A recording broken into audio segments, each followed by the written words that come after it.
if he's confirmed, Defense Secretary Robert Gates, a former CIA director, that their influence might be more significant? I would never underestimate Mr. Cheney. I think he's very, very bright, very competent, and I think he's got very strong opinions that so far have prevailed. You saw the clip earlier you produced that you ran about what he's saying about Iraq. There's not much of a second thought being given to the White House. How close, based on your reporting, is Iran to actually building a bomb, having a nuclear weapon? Far away.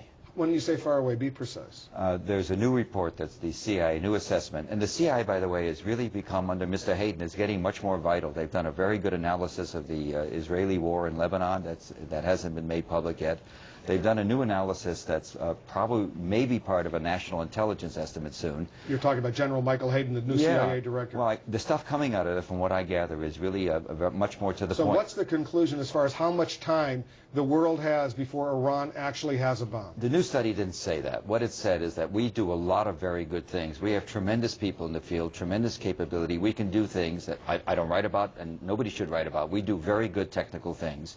And we can't find, the new assessment says, we cannot find, the CIA says there's no evidence that Iran is doing anything that puts them close to a bomb. There's no secret program of significant bomb making. The Israelis have a different assessment. Absolutely. They think the Iranians may be within a year of getting to the threshold of having a point of no return, if you will, from having a bomb. When I was there in July, I had briefings. That's what they suggested. They've been saying that, as you know, for 5 or 10 years, 1 year. The fact is the Israelis have come up with new human intelligence. I write about this in the article, sort of the counter, the CIA assessment.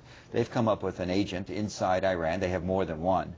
And they have this agent who has been reliable, so the Israelis claim in the past, who now says that the Iranians are secretly working on making an actual trigger for a bomb.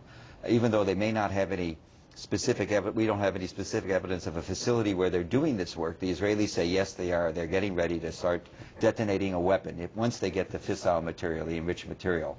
Now that information is being handled pretty much by the White House and various offices in the Pentagon, and the CIA isn't getting a good look at the Israeli intelligence. It's the old word stovepiping. It's the president and the vice president is pretty much being kept in the White House. They'd like to get more access to this Israeli agent. Is that what you're saying? Well, of course, the people in the CIA want to know who he is. They want to know, obviously, but they certainly want to know what other evidence does he have of actual making a warhead. This is the internecine war fight that's going on. The same fight, by the way, we had before Iraq. In the new article, which I read